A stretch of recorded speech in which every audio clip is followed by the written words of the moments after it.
Sally up, and bring Sally down. Last done start, gotta tell the ground.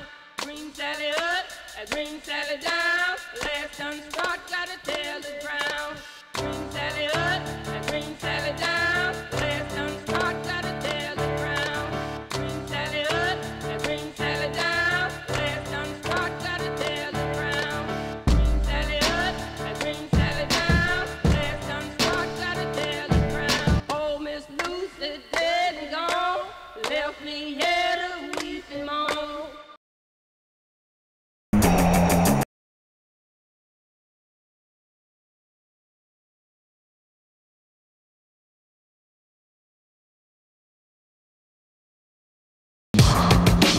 Guten Tag, everyone. It's your boy Bly here with IronCross-Racing.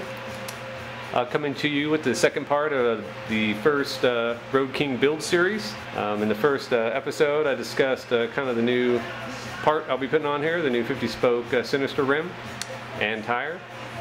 In this episode, I'll be showing you pretty much the removal of the fender, the calipers, the axle itself. Then of course I'll just be repeating all the steps in reverse to get the new tire on. We will be fitting the fender extenders on the fender, so it would be a little bit more clearance.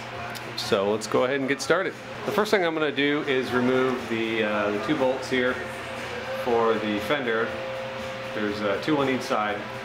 I'm going to rotate and take the fender off and go ahead and set it aside so I can put on the fender extenders.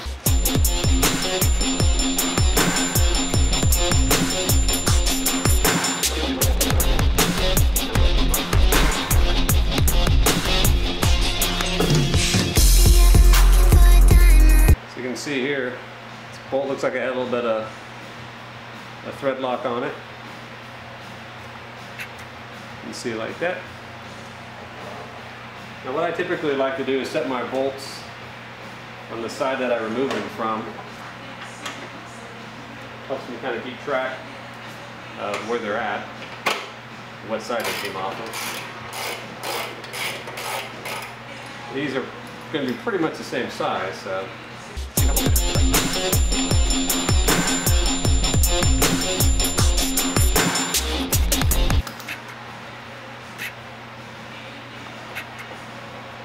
Very careful. Rotating forward.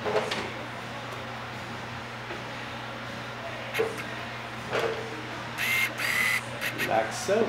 So for all of you who might want a Road King a little bit more Fury Road-ish, you take the fender off and it gives it kind of a mean look to it.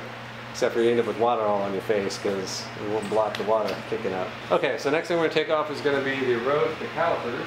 You don't necessarily need to take off the calipers, but I heard sometimes it helps when you're trying to get everything put back together. This makes it a little bit easier to put everything back as it should. Okay, next step I'm going to do is go ahead and take off the caliper here.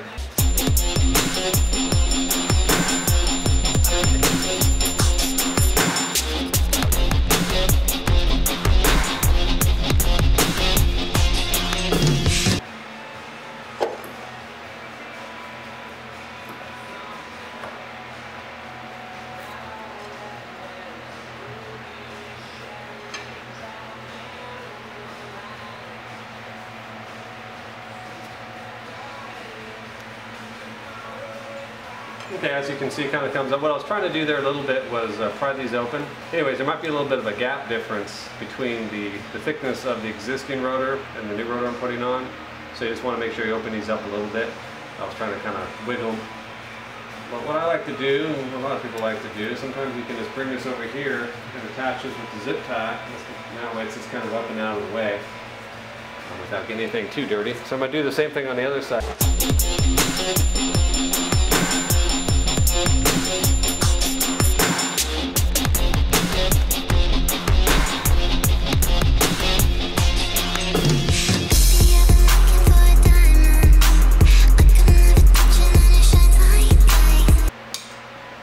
Okay, so we got both the calipers off, we got the fender off. Now next thing to do is to loosen up the axle nut.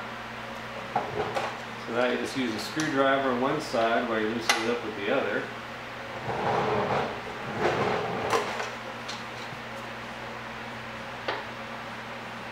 sometimes having a big breaker bar makes this job a little easier. Now, one thing you want to be careful of is that there are spacers, which I'll get into. I'll point out right now. You can see there's a spacer here, and there's groove lines. The groove lines are facing on the outside, so you want to make sure when you reinstall them, that you're putting them with the groove side out, and also you don't want to mix these up in regards to the spacers going on the opposite side.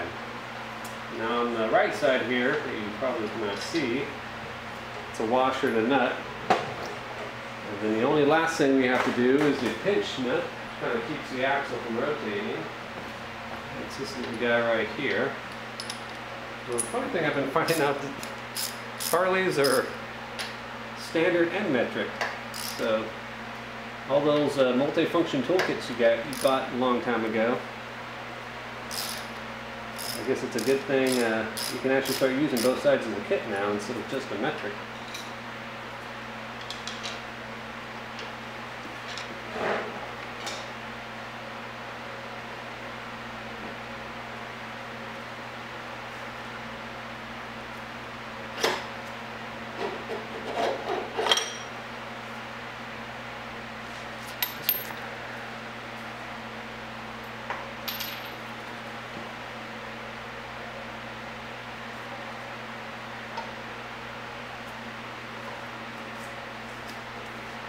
And that is the removal of the front tire on 2017 Road King.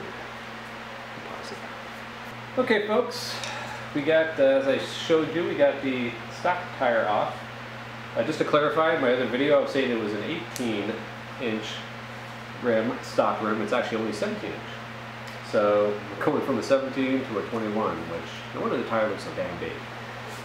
So anyways, the installation procedures is the reverse of the removal of the other one, the other tire. And as usual, you just want to be really careful getting this on here. So I'm going to go ahead and get everything kind of prepped up here. And there you got your spacer you got to worry about. And slide it through the other side, you have your other spacer, which is going to pop in over here, and then it should come all the way through.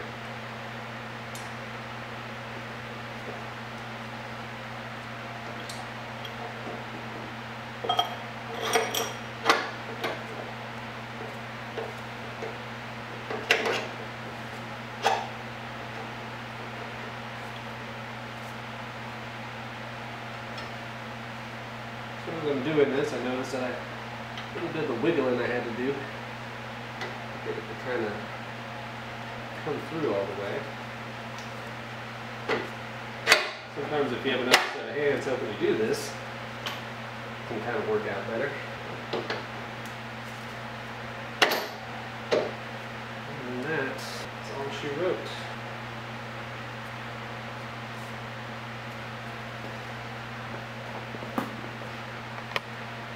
As you can see, tire is quite a big, so much so I'm going to have to actually back this up a little bit. You guys can see all of it. Okay. First thing you do is go ahead and put the axle nut back on there. And tighten it, it's cinched up. So we got the tire on there. Now we just got to torque down to spec the axle nut. So I got myself some standard torque wrench, doing it foot-pounds on this one.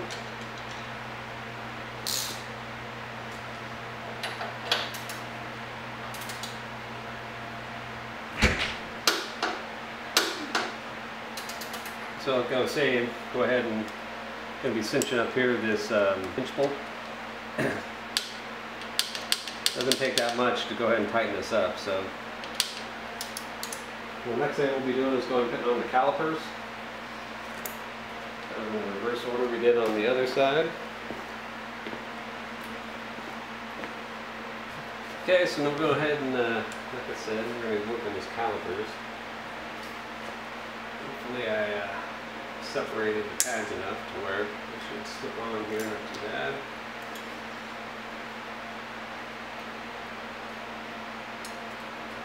Oh yeah, I like butter. Butter. Now, one thing that I am doing is I'm actually going to be installing these Kuryakyn covers. They fit right over the top of the calipers, and they kind of give it a nice chromed off look without having to even make such a thing. I'm sure they do. Completely chromed out caliper.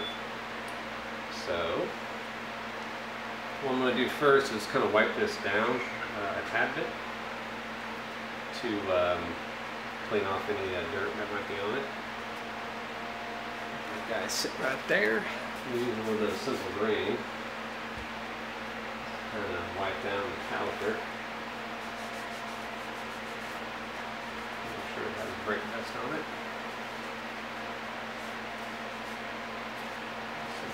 I am also going to be applying a little bit of Loctite to these, just a tad bit. I noticed that the fender bolts definitely had Loctite on them.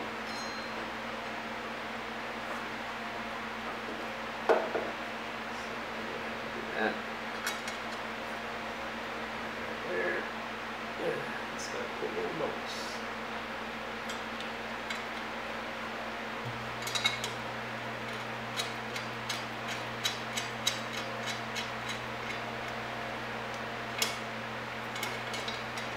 I definitely like Kuryakyn. They definitely seem to have a decent selection of, I think, relatively affordable decorative parts that are actually pretty decent in regards to quality.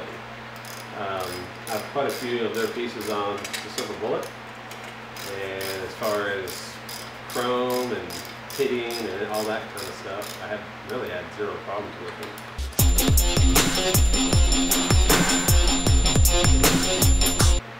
Okay, let's go ahead and get the torque on those.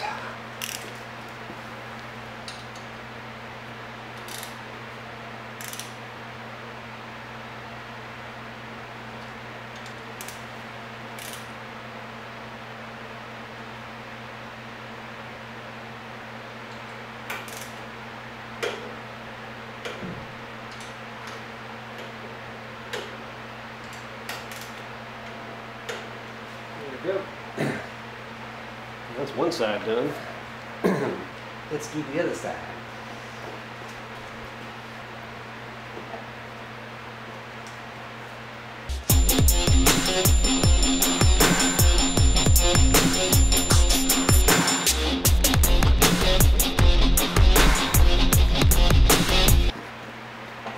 One thing I forgot to put on this side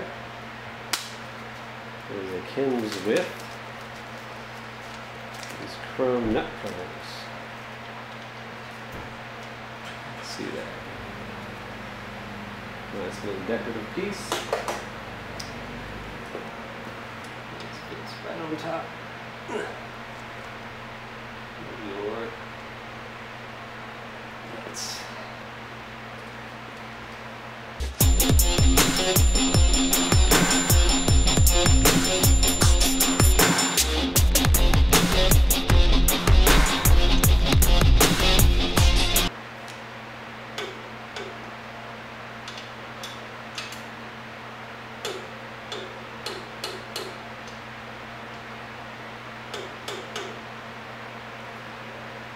So, as you can see here, we got the new tire on. We got the caliper cover, and these were the caliper bolts there. Zoomed in. There you go. So far, it's coming along nicely. Okay, folks. I have attached the fender extenders on the fender. I would like to thank Harlan Ness for not having any instructions. So if those are on backwards, upside down, I blame that. Let's go ahead and get this guy in position.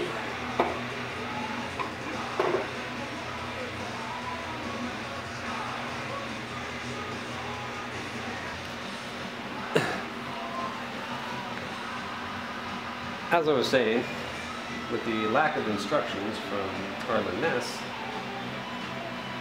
I attached the brackets to the fender, thinking it'd be easier to manipulate them once I got them on, but then it won't fit. So, trial and error, folks. Trial and error.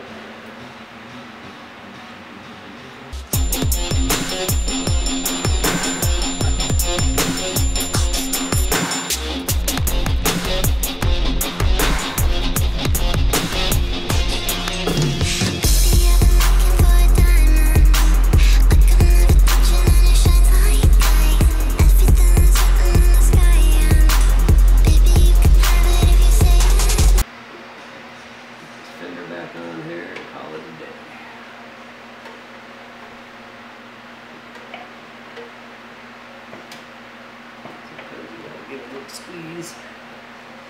Get that fender in there. So, it's about.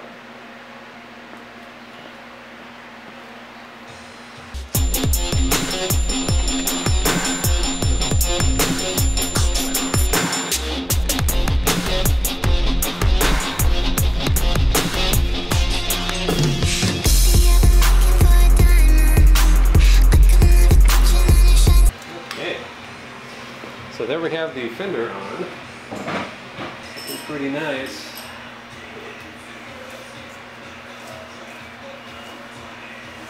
Get out there on the road and get these rotors all dialed in. And the last thing I have to install is these Kuryakyn caps that go in the axle nut. So one of these will go on like so. You have these little set pins that you just screw in there.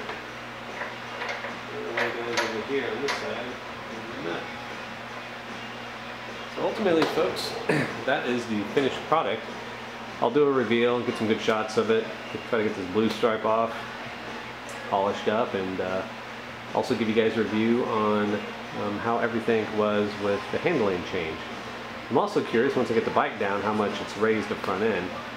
I get, supposedly raises it about an inch, so I'm already got about 30-inch inseam, so we'll see how it handles with me, you know, my feet contact. Right now I can flat foot the bike, no problem. So I might be a little bit on balls of my feet, but I'm not overly concerned at all. To tell you the truth, I really don't need too many feet down to keep this bike up. It's pretty stable and pretty simple to ride, which surprised me when I started riding it. Anyway, folks, I want to thank you for watching this episode. If you like this episode, please press the like button. If you like a lot of my content and some of my videos that I come out with, please go ahead and hit the subscribe button. Also hit the little bell notification so whenever I post new videos on Wednesday, you guys can go ahead and know when they come out. Thank you again, and I'll talk to you guys later. Peace.